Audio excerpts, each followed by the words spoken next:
There you go, we toasting the Beatles 62 to 66, part 2. And I'm just sitting here thinking, like I always do, what would I do different, or what am I going to do different on the second fender? Let me put a little lower. I'm going to start it raining.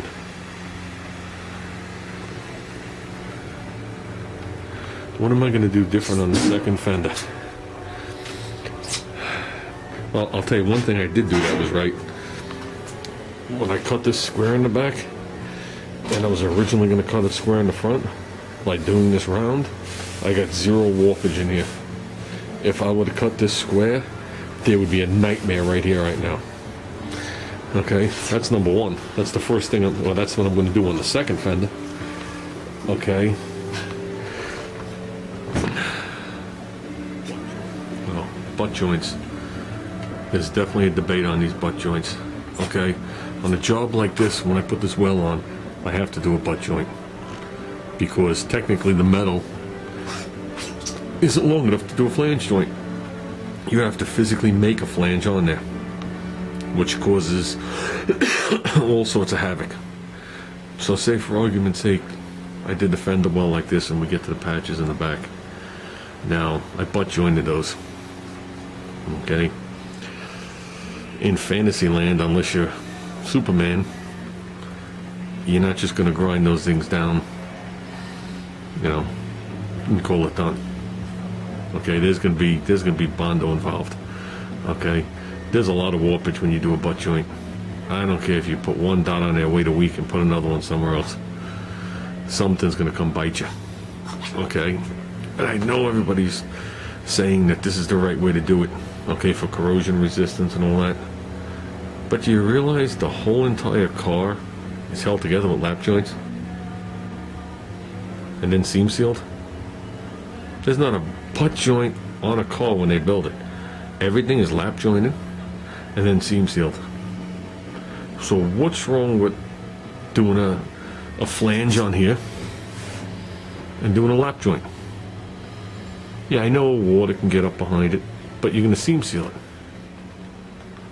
I'm not saying, you know, which is better, which is worse. I'm asking the question because I've done it as a hobbyist. I've had a lot of friends over the years that were professional body guys and fabricators. I mean, that's where I learned the fabrication from. I've known people, I still know people, that when this fender's done, you'd be like Bondo-less. You know what I mean? But that's not me. You know, like I said to my son, I'm not a body man, I just play one on YouTube. To add to that, because I don't want to sound ignorant, going back, it's got to be 20 years ago now. Okay, I watched somebody restore a 66 Chevelle. Okay, now it was this typical car back in the day. You know, this is before the prices of these cars went through the roof and you couldn't touch them anymore. There was no such thing as an aftermarket quarter full back then, up into the, you know, into the sail panel. And NOS ones were like unheard of. You weren't cruising eBay. So, I mean, you were, but you weren't. It's not like it is today. You were going through Hemmings magazine and stuff like that. And back then, you couldn't order a one-piece floor for the trunk. So I watched somebody put the three-piece floor in, butt weld the whole thing together, and metal prep it, however you want to word it, you know, grind the welds down and prep it on both sides so you couldn't tell. I also watched them do the quarter from the body line down, butt welded, and work the metal both sides so you couldn't tell. Which is a lot of work. But that's the way it was back then. You know, I can understand in that situation that you're not going to hang a quarter on a car. I mean, you know, the car's a big block super sport car, so now today it's worth who knows what. You don't want somebody to open the trunk and see a flange going across the whole trunk. It'll just turn them right off. You know what I mean? And I can understand that. But I'm just talking about common stuff. Because a lot of times when you hang, like, for argument's sake, you hang a cheetah quarter on a car and you come 3/4 of the way up, you're in the trunk. There's nothing in there to corrode it. And when you're done, the panel will be 1,000 times straighter, you know, than if you butt welded it.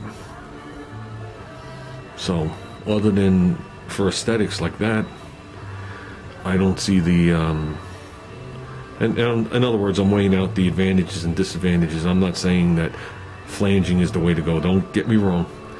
I'm just thinking out loud and just trying to figure this out.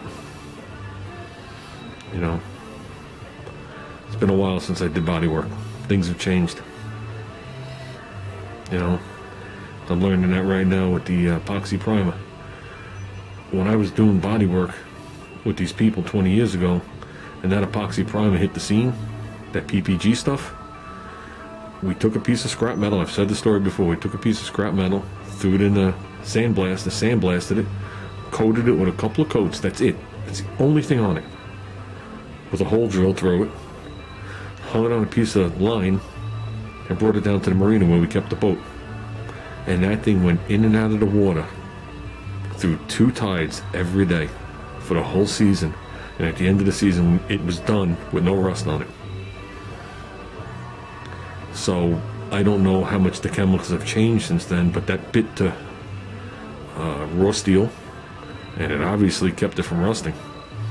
Because, you know, it's one thing to coat it and leave it in the salt water. It's another thing to leave it in and out of the salt water for the oxygen to hit it.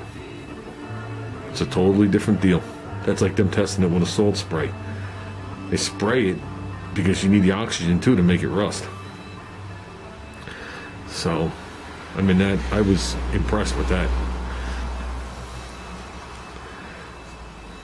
So, like I said, things have changed. I'm just trying to figure this stuff out. You know, I want to stay up to date. I'm obviously not going to shoot this thing with, you know, 5 or 6 coats of lacquer primer and keep block sanding all the pinholes out of it and keep coating it. Then let it sit outside for a month and a half waiting for it to shrink and then block sand it again. I think those days are over. So